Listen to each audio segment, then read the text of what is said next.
Bonjour et bienvenue dans une nouvelle émission spéciale de la web radio TVGLFM, dont le thème portera sur le grand lycée durant la guerre civile libanaise. Depuis quelques mois maintenant, notre pays a connu une nouvelle période troublée, la guerre du Liban de 2024-2025, qui a ravivé les blessures du passé et posé de lourds défis dans notre société. Comme souvent dans l'histoire, les institutions éducatives, symboles d'espoir et de communauté et de continuité, se sont retrouvées en première ligne. À travers cette réalité récente, nous avons souhaité remonter plus loin dans le temps pour raconter un épisode tout aussi marquant, celui de la guerre civile libanaise entre 1975 et 1990, et le rôle qu'a joué le grand lycée franco-libanais au cœur de cette tragédie. Michel, élève du bac français international, nous fera part de son expérience dans l'étude de la guerre civile libanaise. Ensemble, nous avons cherché à comprendre comment, face à la guerre, une école a su demeurer un phare pour ses élèves, ses enseignants et au-delà pour tout un pays. On commence avec toi, Michel. Bonjour. Bonjour Nour. Oui, en effet, nous sommes le seul programme de BFI, à étudier, à traiter le sujet de la guerre civile libanaise, ce qui a suscité notre curiosité, surtout nous, cette génération-là, cette promotion-là, qui avons vécu l'effet de la guerre d'octobre de l'an dernier, ce qui a suscité notre curiosité pour comprendre comment notre établissement, le Grand Lycée, a-t-il pu persévérer et continuer durant 15 ans de guerre civile alors qu'on a trouvé ces quelques mois infernales. Et donc, d'où l'importance de ce programme-là et du BFI. Merci, Michel, c'est vrai. Effectivement, tout au long de cette émission, nous allons entendre des récits forts, parfois douloureux, mais toujours porteurs d'une incroyable force d'âme.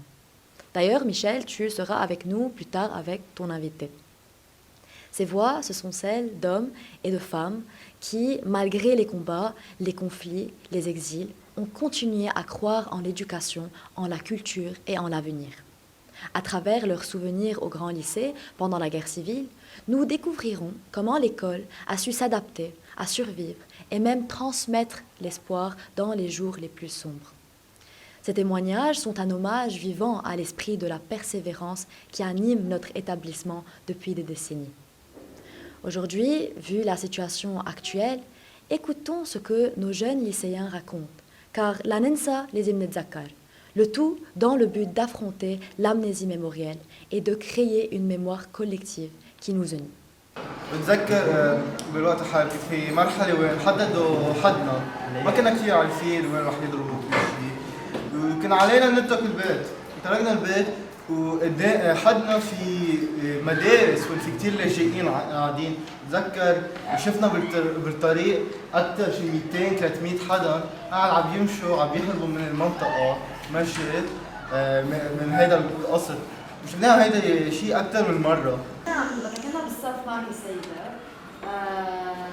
اجى طلعنا هذا الانذار انه حيضربوا وقعت البناية بناية الفيتة بتقلي نور ها بناية الفيتة شو عم ننبش عليها اذا بتشوفيها اسمها تلتل اذا بتشوفيها قولي لي تحكيها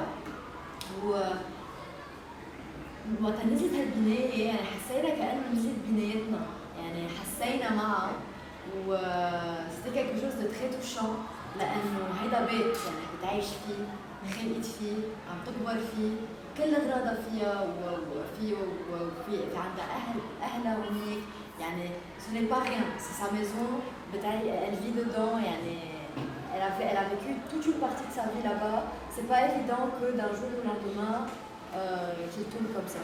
أنا بتذكر عن هيدا النهار اللي كانت عم تحكي عنه بعتوا الإنذار إنه الغرق على الطيونة يحيي هون يعني منا بعيد كتير ولا هي بقلب الضاحية إنه على الحدود. نسمع بتذكر أنا كنت عم بتمشى كان في مسيو جافانو عم يتجول بالكولوار.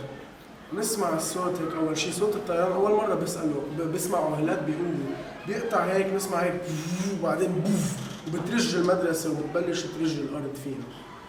إنه هيدي أكتر لحظة حسيت فيها إنه أنا بحرب وإنه أنا هالقد قريب على الحرب لأنه بعدين بتذكر باقي الغراض يعني تعودنا عليها أكيد هو شعور كتير بشع إنه الواحد يتعود ياكل ضرب. كنت قاعد مرة بالسيسي طلعت غارة، كلنا هيك طلعنا ببعض شي لحظة، بعدين الكل كمل حياته ما كأنه صاير شيء، وهيك الشيء أكيد حسيتوا انه ما كان لازم تروحوا على المدرسة؟ لا، كان عندكم حدا كان عنده نحن كان لازم نروح على المدرسة. شو شعوركم اذا بتسمعوا امكا؟ شو بتتذكروا هلا بس تسمعوا الامكا؟ بترجع كل ذكريات شو الضرب. بتحسوا؟ أنا ما بحب، أنا صوت الأمكا أكثر صوت بيزعجني للحقيقة، نتذكر لأنه بنحس إنه شبح الحرب رجع.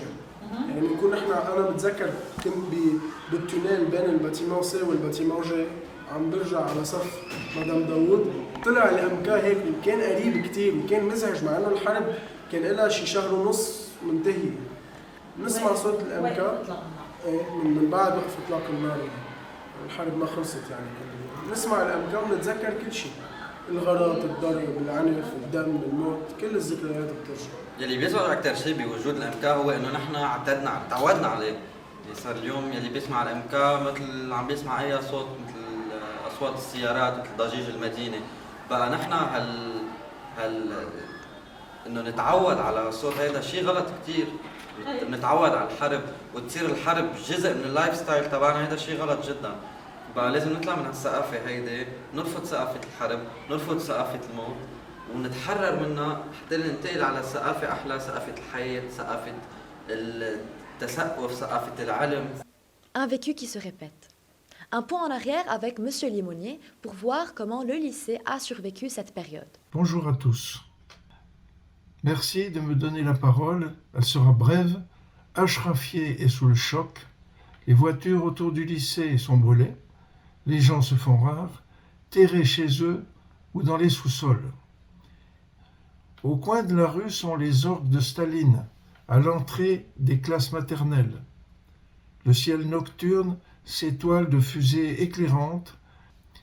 Le conseiller culturel, venu à la bibliothèque du lycée, peu de présent, donne officiellement son feu vert au personnel français pour quitter le Liban immédiatement, et moi-même d'aller à Jounieh. Il faut se rappeler qu'il n'y a pas d'électricité, pas de téléphone, pas de portable, et que Beyrouth et les communes avoisinantes sont peuplées de snipers. Se rappeler encore que le tunnel du Nar el-Khalm est complètement bouché par des tonnes de terre. En ce qui me concerne, je regagne le grand lycée, mon lieu d'ancrage où sont les miliciens. Une sorte de route militaire a été aménagée en haut du lycée, au pied de la colline d'Ashrafieh. Elle longe les classes maternelles, dont plusieurs sont des dépôts d'armes et de munitions. Un dimanche matin de cette période, les miliciens tirent à feu nourri sur l'école de médecine. Depuis les containers qu'ils ont entassés au carrefour bloquant la rue venant du Sheila. La réponse assourdissante des militaires va durer de 15 heures jusqu'à 20 heures. En sortant des sous-sols, à mes côtés, Tanous et Younes. Nous voyons la tour Corme en flammes et comptons plus de 25 impacts sur les bureaux, sur l'entrée, dans l'espace bibliothèque, au rez-de-chaussée. J'adresse le relevé à notre ambassadeur qui obtiendra du docteur Jagin un cessez-le-feu et l'évacuation complète du grand lycée. Au jour prévu, toute l'ambassade assistera au départ des miliciens et au déminage de certains bâtiments, supprimant ainsi la funeste sonnette, selon l'expression de notre attaché militaire. Pour clôturer l'opération et par la volonté de notre ambassadeur, on procéda au blocage du portail de l'entrée avec un seul cadenas, à 4 mains, l'ambassadeur et moi-même, chacun gardant une clé. Le grand lycée redevenait zone franche, un espace protégé d'éducation, confortant l'espoir d'une prochaine réouverture. Avec des voisins qui, comme vous, se retrouvent piégés dans le quartier, comme surpris par l'orage, avec ceux qui habitent les sous-sols, comme le sous-sol du grand lycée, où ils viennent le soir avec leurs matelas. Vous pensez à ces élèves de l'extraordinaire, qui s'abritèrent de la colère des grands souvent dans nos murs, toujours dans nos livres, avec leurs devoirs à faire, déposés à la loge du lycée, préparé par des professeurs passionnément volontaires, relayé par des parents courageux qui assurent des navettes, pour beaucoup partageant des sous-sols, éclairés de bougies, partageant de sommaires repas improvisés. Une telle expérience m'a changé. C'est très émouvant. Retournons maintenant à Michel qui a interviewé Monsieur Ayoub. Nous sommes actuellement avec Monsieur Hassan Ayoub. Monsieur Ayoub, bonjour. Bonjour, bonjour Michel. Alors premièrement, j'aimerais savoir, le 13 avril 1975, où étiez-vous et est-ce que vous vous souvenez de cette journée? Et comment? Je me souviens très bien de cette journée, Michel, parce que j'étais à l'université et c'était un dimanche. Et on était en tournée au sud du Liban, dans la région de Jézin, une tournée géologique. Donc on était sur le terrain et on travaillait. Et en fin d'après-midi, je ne sais pas qui a appelé donc ses parents, et on a su qu'il y avait des accrochages entre les Kataeb et les Palestiniens, et ça tournait mal. Donc on est redescendu de Jézin en vitesse pour regagner nos maisons. Et je ne vous dis pas, le trajet, c'était un trajet assez long. Au niveau professionnel, comment la guerre a-t-elle influencé le lycée et vous? Alors, la guerre a influencé beaucoup. N'oublie pas, moi je les appelle les années noires du lycée. Jusqu'en 1975, le lycée était à son apogée. Et à partir du 13 avril 1975, tout a été chamboulé, chambardé. On est passé de 75 jusqu'en 90 dans une période que j'appelle, moi, les années noires du lycée. Ce lycée, suite à tout ce qui se passait donc, comme événement, il a dû être relocalisé plusieurs fois. Donc, si je me rappelle très bien, je peux vous dire que dans les années 76-77, on a quitté le grand lycée, donc le site actuel, pour aller enseigner à Zal'a, dans un immeuble commercial. Dans les années 80-81, on a délocalisé complètement le lycée et on s'est installé dans un centre commercial à Jounier, la Cité. En 81-82, on est passé à Kfar Hbab, dans une école qui s'appelle Al-Boustan. Et on a travaillé depuis 82 jusqu'en 84 sur deux sites, le site du lycée et le site de Kfar Hbab. Et le site du lycée est devenu un site pour une école de quartier, pour les gens qui habitent à Ashrafiyeh, parce qu'on était sur une ligne de démarcation.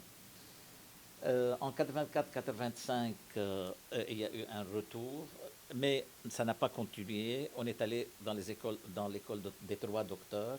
En 85-86, on s'est installé à Fanar, dans une école arménienne.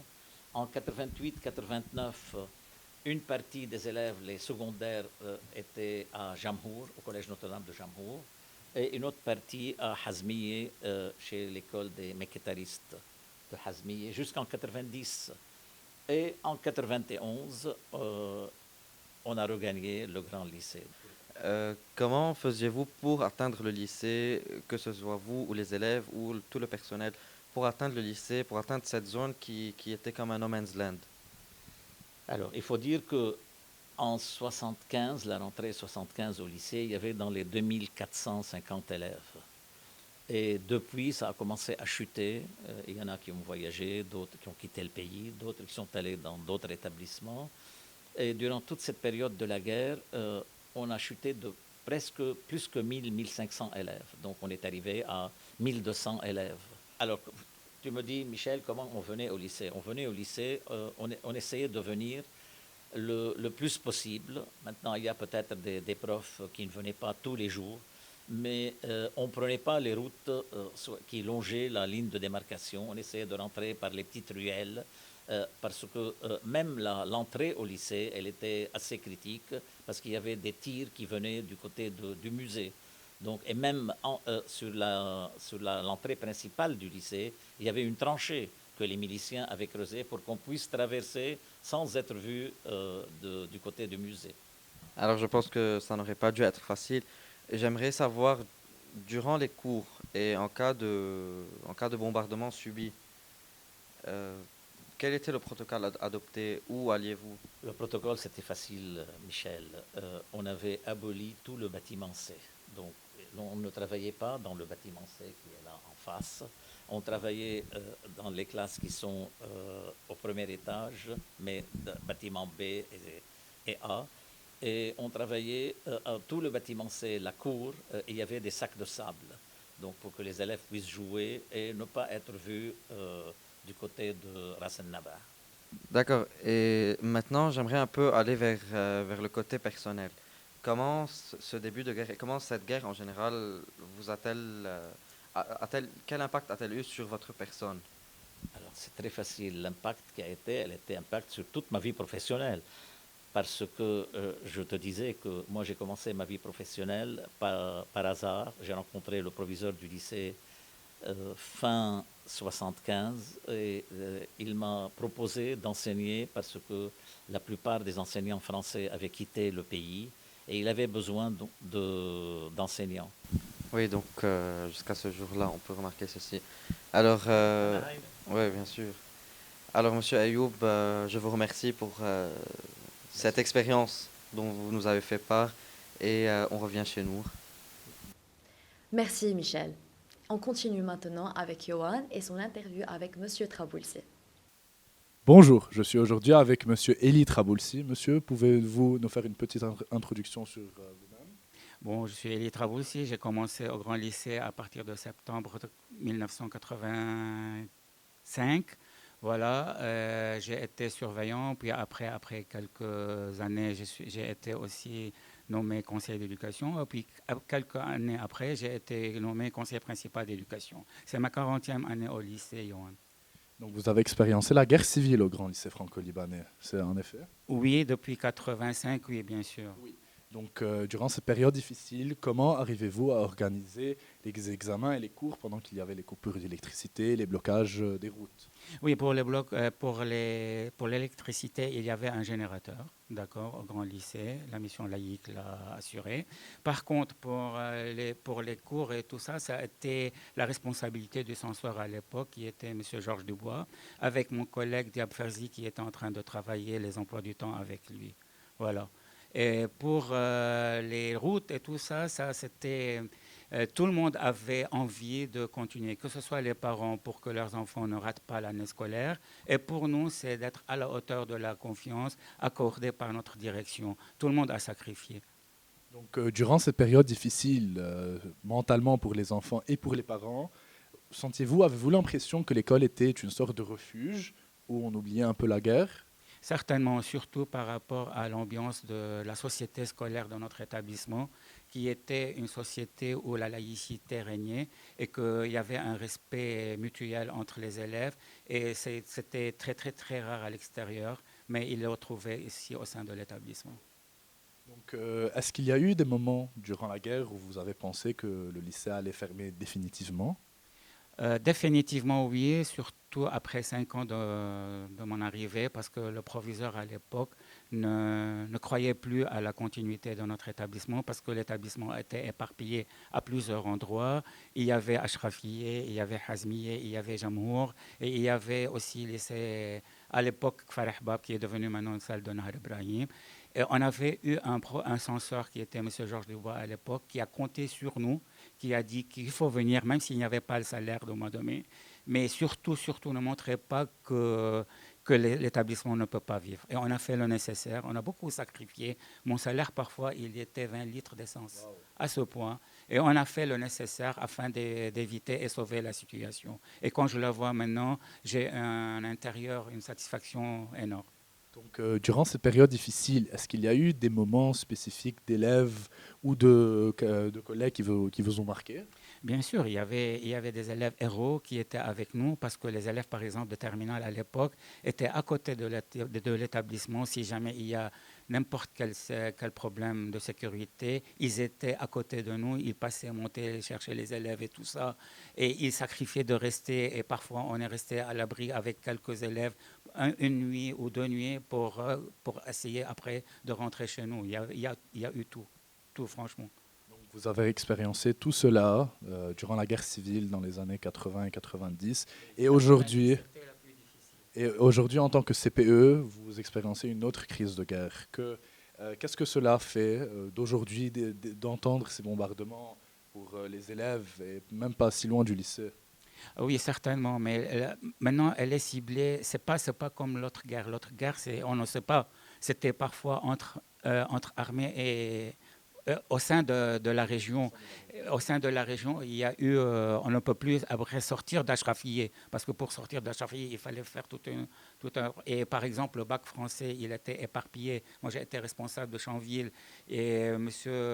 Dubois, à l'époque, il était responsable de Kisrouane. Et je ne te dis pas, il y a eu beaucoup. Là, maintenant, c'est pas la même chose, mais ce qui reste, c'est la peur, oui. C'est toujours la même chose par rapport à ça, oui. Merci beaucoup, M. Traboulsi, pour cette intervention. Est-ce que vous avez un dernier message pour la génération future? Ayez confiance en vous, n'oubliez pas votre estime de soi, et toujours il faut lutter, comme dit Victor Hugo, ceux qui vivent sont ceux qui luttent. Voilà. Merci beaucoup. Merci, Yohan. J'ai le plaisir d'accueillir Monsieur Fadi Sabbara. Bonjour Fadi. Bonjour Nour. Vous êtes parent et ancien élève du GLFL. Avant de commencer, pourriez-vous nous dire de quelle promotion vous faites partie? Moi, je suis de la promo 1989. Donc, si j'ai bien compris, vous étiez au lycée durant la guerre civile. Oui, presque toute la guerre civile. Oui. J'étais au lycée de 73 à 89. La guerre, c'était 75-90. Donc, voilà, j'ai eu la chance ou la malchance de faire toute la guerre. On voit bien ça. Pouvez-vous alors nous décrire une journée typique à l'école pendant les conflits? La journée à l'école commençait un peu avant l'école, le matin, quand il y avait, c'était des périodes perturbées. C'était avant tout le matin, écouter les nouvelles, le flash, écouter Sot Lebnen, voir comment la journée se présente. Parce qu'il n'y avait pas de réseaux sociaux, c'était assez limité comme information. Donc, on écoutait les nouvelles et dépendamment de ça, nos parents prenaient la décision, est-ce que les enfants vont à l'école ou pas. Et une fois à l'école, c'était complètement déconnecté de ce qui se passait. Jusqu'au jour, quelques jours un peu chauds, où on entendait la cloche d'urgence qui donne la décision de descendre dans les abris. Et c'était, d'un côté, si on le regarde de loin, assez triste et pas plaisant. Mais nous, les élèves, c'était vraiment un moment de fou rire. C'était vraiment finir la journée et attendre que les parents viennent nous prendre. Et c'était vraiment oublier tous les soucis et sortir de l'école. Est-ce que vous avez dû évacuer une fois alors? Assez souvent, mais il faut dire que les 15 ans de guerre, et dépendamment des classes, quand ils faisaient des bombardements, il y avait tout. Donc, ça arrivait de faire des évacuations et voilà, on évacuait. Donc, si j'ai bien compris, il n'y avait pas un chemin précis que vous preniez à l'école pour éviter les bombardements? Il y avait des mesures de sécurité, comment descendre dans les abris et de quel côté. N'oublions pas que le grand lycée a toujours été sur une ligne de démarcation pendant la guerre. Et il y avait même des côtés de l'école où on ne pouvait pas aller. Et finalement, aujourd'hui, pensez-vous que nous devons enseigner aux écoles la guerre civile, tout ce qui s'est passé durant la guerre civile? Il faut sûrement enseigner pour prendre les leçons. Je vois bien que ça peut être difficile parce qu'il y a des interprétations vraiment différentes. Si on prend le côté politique, le côté politique des choses, mais il y a des learnings et des choses qu'on a appris et des choses qu'on peut apprendre qui ont l'unanimité, comme quoi les guerres c'est assez fatal, c'est inutile. Et il y a d'autres moyens, et ça ne fait qu'affecter des générations, souvent pour des causes qui ne sont pas les leurs, et pour des intérêts qui sont géopolitiques, qui ne les concernent pas et qui mettent en péril leur vie. Ça, c'est d'un côté. D'un autre côté, c'est important. C'est vrai que la résilience, c'est dans la nature des Libanais, mais ça serait bien de pouvoir mieux la définir. On est souvent résilient parce qu'on est obligé de vivre certaines conditions. Mais quand même, si on arrive à bien interpréter la résilience, pouvoir gérer son stress, gérer